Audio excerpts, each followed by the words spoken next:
Si alguna vez te mudaste a un lugar nuevo, y sentiste que algo, en algún rincón de esa casa, ya sabía que ibas a llegar, necesitas escuchar esto hasta el final. Hoy te voy a contar 3 historias reales de personas que firmaron un contrato de alquiler sin saber lo que realmente estaban firmando. No son leyendas urbanas. No son historias inventadas para asustarte un rato y ya. Son relatos de gente común, que solo quería un techo donde vivir, y terminó descubriendo que algunas paredes recuerdan todo lo que pasó dentro de ellas. Quédate hasta el final, porque la tercera historia es la que ninguno de los que me escribió pudo explicar del todo. Cada año, millones de personas se mudan buscando un nuevo comienzo. Un apartamento más barato, más cerca del trabajo, más grande para la familia que crece. Nadie revisa el historial de un lugar antes de vivir ahí. Nadie pregunta qué pasó entre esas paredes antes de que llegaran las cajas. Y sin embargo, algunos de esos lugares cargan algo más que humedad en las paredes o cañerías viejas. Cargan memoria. Y esa memoria, a veces, no se queda quieta. Al final de este video vas a conocer 3 historias completas, contadas de principio a fin, sobre personas que se mudaron a apartamentos con un pasado que nadie les advirtió.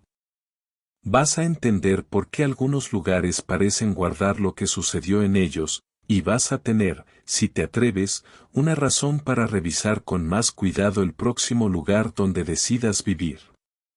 Y antes de continuar, te invito a suscribirte, porque cada semana traigo un relato nuevo, real, y créeme, siempre hay uno más perturbador que el anterior. La primera historia me la contó una mujer llamada Marcela. Tenía 34 años cuando se mudó a un edificio de 5 pisos, en una zona tranquila, con vecinos amables y un alquiler que, para lo que ofrecía, era casi un milagro. El apartamento 4B tenía piso de madera vieja, techos altos, y una luz natural que entraba justo al mediodía y bañaba toda la sala de un color dorado. Marcela dijo que fue precisamente esa luz la que la convenció de firmar el contrato ese mismo día. Las primeras 2 semanas fueron normales. Desempacó, acomodó los muebles, colgó cuadros. Pero al final de la segunda semana, empezó a notar algo, pequeño. Insignificante, al principio. Un olor. Un olor a cera de vela derretida, justo antes de dormir, que aparecía sin ninguna vela encendida en toda la casa. Ella lo achacó a algún vecino, a alguna costumbre religiosa del edificio. No le dio más vueltas. Pero el olor empezó a aparecer todas las noches. Siempre a la misma hora. Siempre en el mismo rincón del dormitorio, justo al lado del armario empotrado que venía con el apartamento. Marcela revisó el armario varias veces. No había nada. Ni rastro de cera, ni de humedad, ni de nada que explicara ese aroma tan específico, tan real, que parecía filtrarse desde algún lugar que ella no podía ver. Una noche, decidió quedarse despierta para averiguar de dónde venía. Apagó las luces, se sentó en la cama, y esperó. A las 11:43 de la noche, el olor llegó. Pero esta vez, vino acompañado de un sonido. Un crujido lento, como el de una madera vieja cediendo bajo un peso, que parecía moverse dentro de la pared del armario.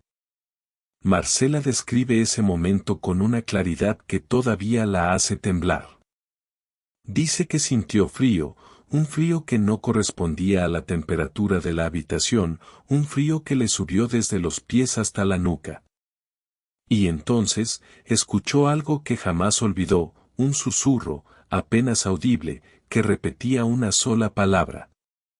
Una palabra que ella prefiere no repetir en voz alta hasta el día de hoy. Marcela decidió investigar la historia del edificio al día siguiente, y lo que encontró en los archivos del vecindario la dejó helada. Pero eso, comparado con lo que viene después, apenas es el comienzo. Al día siguiente, Marcela fue a la administración del edificio con una excusa cualquiera, preguntando quién había vivido antes en el 4B. La encargada, una mujer mayor que llevaba más de 20 años trabajando ahí, dudó antes de responder. Le dijo que, oficialmente, el apartamento había estado desocupado por casi 2 años antes de que ella llegara. Nadie quería quedarse mucho tiempo. Marcela insistió, y finalmente la mujer le contó, en voz baja, como quien no quiere que las paredes escuchen, que hacía años, un hombre mayor había vivido solo en ese apartamento. Un hombre viudo, que encendía velas todas las noches en memoria de su esposa fallecida. Un día, simplemente dejó de salir. Los vecinos notaron el olor a cera derretida durante semanas, hasta que alguien finalmente llamó a la puerta y nadie respondió. Lo encontraron sentado frente al armario del dormitorio, donde guardaba las pertenencias de su esposa. Nadie supo explicar por qué había muerto ahí, en ese rincón exacto, en lugar de en su cama. Marcela dice que después de escuchar esa historia, quiso mudarse esa misma noche. Pero algo, dice ella, algo la hizo quedarse un poco más. Quería entender. Quería saber si el sonido y el olor iban a repetirse, o si solo había sido su imaginación jugándole una mala pasada. Esa decisión fue la que cambió todo, porque lo que pasó la noche siguiente fue algo que ningún vecino, ni la encargada del edificio, había mencionado jamás. Esa noche, Marcela dejó la luz del pasillo encendida. Se acostó vestida, con el teléfono en la mano, decidida a grabar cualquier cosa que sucediera. A las 11:40, como todas las noches, llegó el olor a cera. Pero esta vez, no vino solo. El armario empezó a vibrar, apenas un poco, como si algo dentro golpeara suavemente la madera desde adentro. Marcela grabó todo con el pulso tembloroso. El crujido se hizo más fuerte, más constante, hasta que las puertas del armario, ambas al mismo tiempo, se abrieron lentamente sin que nadie las tocara. Adentro, no había nada. Solo ropa colgada, cajas, el vacío de siempre. Pero el frío que salió de ese armario, dice Marcela, fue el más intenso que sintió en toda su vida. Y en medio de ese frío, escuchó de nuevo el susurro. Esta vez más claro. Más cerca. Como si viniera justo detrás de su oreja izquierda. Marcela se mudó al día siguiente, dejando la mitad de sus cosas atrás. Nunca volvió a buscar el resto. La segunda historia sucedió en un edificio mucho más nuevo, de esos que parecen recién construidos, con pasillos iluminados y ascensores modernos. Nada en la apariencia de ese lugar sugería que algo pudiera estar mal. Diego, un hombre de 28 años, se mudó ahí después de conseguir un ascenso en su trabajo. Un apartamento en el 7º piso, con vista a la ciudad, todo perfecto en el papel. Los primeros días fueron tranquilos. Pero Diego empezó a notar que, cada noche, alrededor de la 1 de la madrugada, escuchaba pasos en el apartamento de arriba. Pasos lentos, arrastrados, como si alguien caminara con dificultad de un lado a otro de la habitación, justo sobre su dormitorio. No le dio importancia al principio. Vecinos ruidosos, pensó. Gente mayor con insomnio. Pero un día, subió a presentarse con los vecinos del 8º piso, y descubrió que ese apartamento llevaba más de un año completamente vacío. Nadie vivía ahí. Nadie pagaba el alquiler. La administración lo tenía cerrado, esperando que se resolviera un tema legal con la herencia del anterior inquilino. Diego intentó convencerse de que había un error, que tal vez alguien entraba a escondidas. Pero lo que descubrió después demostró que la explicación era mucho más inquietante que un simple intruso. Diego, que trabajaba en tecnología, decidió instalar una pequeña cámara apuntando hacia el techo de su dormitorio, con un micrófono sensible conectado. Quería tener pruebas antes de reclamarle a la administración por ruidos que, oficialmente, no deberían existir. Esa noche, grabó. Y a la 1 de la madrugada, los pasos comenzaron exactamente como todas las noches anteriores. Pero el micrófono captó algo que el oído humano por sí solo no lograba distinguir bien. Entre paso y paso, había una respiración pesada, forzada, como la de alguien que carga un peso enorme y no logra recuperar el aliento. Diego revisó la grabación 3 veces antes de animarse a subir el volumen al máximo. Y ahí, entre la respiración, apareció una frase. Corta. Repetida 2 veces. Una frase que, según él, sonaba como una advertencia dirigida a nadie en particular, o quizás, dirigida exactamente a él. Al día siguiente, Diego llevó la grabación a la administración. La encargada, visiblemente incómoda, terminó por contarle que el inquilino anterior del 8º piso había sido un hombre mayor con problemas de movilidad, que sufrió una caída fatal en su propio dormitorio, arrastrándose por el suelo durante horas antes de que alguien lo encontrara. Diego decidió no rescindir el contrato de inmediato. Pensó que podía convivir con el ruido. Pero lo que pasó la semana siguiente le demostró que el problema no se quedaba en el piso de arriba. Una semana después, Diego escuchó los mismos pasos, pero esta vez, no venían de arriba. Venían de su propio pasillo interior, dentro de su apartamento, entre la cocina y el dormitorio. Se levantó, revisó cada rincón, cada puerta cerrada con llave. No había nadie. Esa madrugada durmió con la luz encendida. Y aún así, sintió con claridad el peso de alguien sentándose al borde de su cama, hundiendo el colchón, aunque no había absolutamente nadie visible frente a él.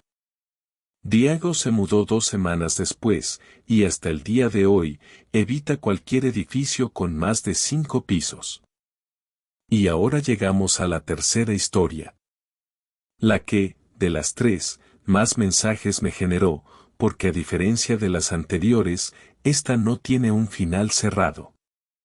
Sucedió en un edificio antiguo, remodelado por fuera, pero con la estructura original de casi un siglo de antigüedad conservada por dentro.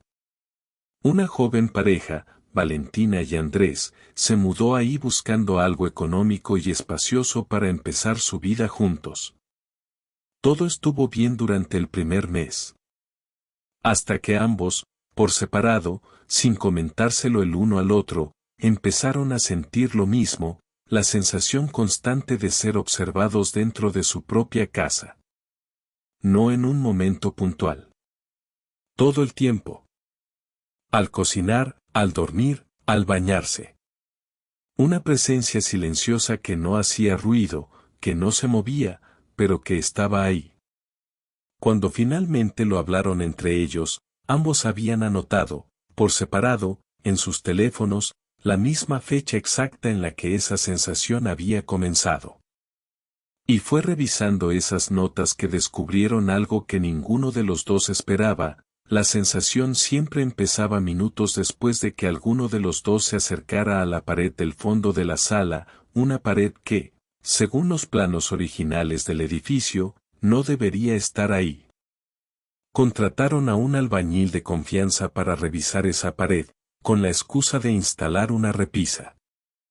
El hombre golpeó la superficie y confirmó lo que ya sospechaban: detrás de esa pared había un espacio hueco, cerrado hacía décadas, sin ninguna razón registrada en los documentos del edificio. Valentina y Andrés decidieron no abrir esa pared. Prefirieron no saber. Y quizás esa fue la decisión más sabia que tomaron en toda esta historia, porque desde el día en que descubrieron ese espacio, la sensación de ser observados no desapareció, simplemente cambió. Ya no sentían que algo los miraba desde la pared. Sentían que algo, finalmente, sabía que ellos también lo habían encontrado a él. Si alguna vez sientes esa sensación extraña en un lugar nuevo, esa incomodidad que no puedes explicar con palabras, confía en ella. El cuerpo percibe cosas que la mente todavía no logra entender. Y a veces, no abrir esa pared, es la decisión correcta. Marcela, Diego, Valentina y Andrés no se conocen entre ellos. Vivieron en ciudades distintas, en edificios distintos, en años distintos. Pero los tres relatos comparten algo que no puedo dejar de mencionar: en los tres casos, la señal de alerta llegó mucho antes del momento más aterrador. Un olor. Un sonido fuera de lugar. Una sensación que el cuerpo reconoció antes que la mente pudiera explicarla. Tal vez la lección de estas tres historias no es que debas temerle a cada apartamento nuevo. Tal vez la lección es más simple y más inquietante: presta atención a lo que tu instinto te dice sobre un lugar, incluso cuando no tengas ninguna razón lógica para desconfiar de él. Si llegaste hasta aquí, ya sabes que en este canal no exagero ni invento para asustarte sin razón. Cada historia que cuento nace de experiencias reales que la gente me comparte. Si quieres escuchar el próximo relato antes que nadie, suscríbete ahora, porque la semana que viene traigo una historia que muchos de ustedes ya me pidieron en los comentarios.